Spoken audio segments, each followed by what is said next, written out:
Before we understand the chemical bonds, it is first important to understand the electron configuration of elements. Electrons move around the nucleus just like planets move around the sun. The positively charged nucleus attracts the negatively charged electrons. Because of this attraction, it needs energy to pull the electron away from the nucleus. Therefore, the orbits surrounding the nucleus are called energy levels. Energy levels are also known as electron shells. These are regions around the nucleus of an atom where electrons are likely to be found. The energy of an electron increases as it moves farther from the nucleus. The energy levels are represented by the letter N. The first energy level around the nucleus is numbered as 1, which means the N value is equal to 1. The second energy level is numbered as 2, and so on.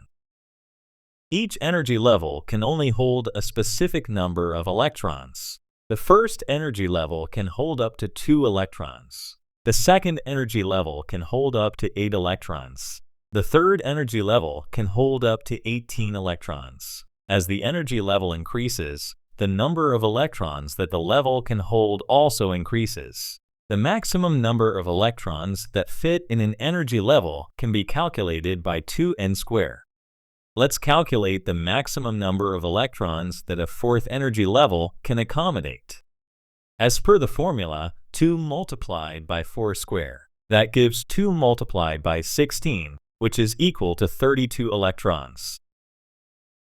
Again, in each energy level, there are sublevels. The sublevels are denoted as S, P, D, and F. The number of energy levels is equal to the number of sublevels present in it. That means energy level 1 has only one sublevel, and that is S. The energy level 2 has 2 sublevels, S and P. The third energy level has 3 sublevels, S, P, and D. The fourth energy level has 4 sublevels, S, P, D, and F.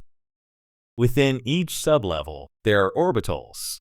This is where you find electrons. Each sublevel has a certain number of orbitals. Sublevel S has only 1 orbital, P has 3, D has 5, and F has 7 orbitals. Each orbital can accommodate a maximum of 2 electrons. These 2 electrons spin in the opposite direction. That is why, whenever we represent electrons in an orbital, we mention 2 arrows going in opposite directions. Orbitals form different shapes, but let's not talk about shapes here. Now, let's talk about electron configuration. The electron configuration of an atom describes how the electrons are distributed in the orbitals of an atom. The filling of electrons in the orbital starts from the lowest energy level and moves on to the higher levels. The order of orbital filling is generally like this. First, the only orbital in the first energy level will be filled, followed by the 2 orbitals in the second energy level, and so on. You may wonder why the 4s orbital is filled before the 3d orbital. The reason lies in the relative energy levels of these orbitals. Logically, the 3d would follow 3p. However, in reality, the energy of the 4s orbital is slightly lower than the 3d orbital. This makes 4s the next orbital to be filled after 3p. Let's see the electron configuration of an element like fluorine. The atomic number of fluorine is 9. As we discussed earlier, the atomic number is represented by the number of protons present in the nucleus of an atom. Therefore, there are 9 protons in the nucleus of a fluorine atom, and to balance the 9 protons, 9 electrons will be present. The first 2 electrons will be present in the first energy level and sublevel S. The sublevel S has only 1 orbital, which can hold 2 electrons. Then comes the second energy level, which has 2 sublevels, S and P. S can hold another 2 electrons. The remaining 5 electrons can be present in the sublevel P, as it can hold a maximum of 6 electrons. It is important to note that each orbital will be filled with single electrons first, and then they will pair up. Here, in our case, the first 3 electrons will occupy the 3 orbitals in singles, and then the remaining 2 electrons will pair up with the electrons in the first 2 orbitals. The electron configuration for fluorine will be written as 1s2, 2s2, and 2p5. This indicates that there are 2 electrons in the first energy level, 2 electrons in the second energy level in the sublevel S, and 5 electrons in the second energy level in the sublevel P. The electronic configuration helps in understanding an element's chemical properties, its reactivity, and how it interacts with other atoms. It is important to note that atoms are stable when their orbitals are completely filled with electrons, or at least half of the orbitals must be filled with electrons to become stable. To achieve this stability, an atom either tends to lose electrons or gain electrons.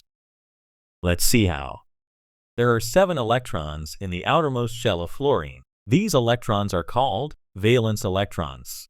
Valence electrons are the electrons present in the outermost shell of an atom. However, to gain stability, it needs 1 electron. Why?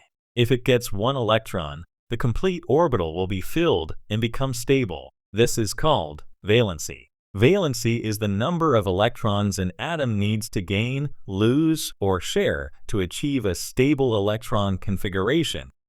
In this case, the valency of fluorine is 1. Fluorine is ready to accept 1 electron to become stable.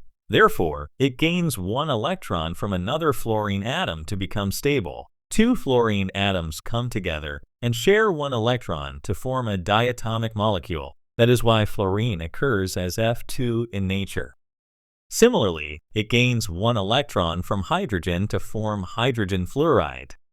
Atoms like oxygen, hydrogen, nitrogen, etc. also form diatomic molecules when they are unstable as single atoms.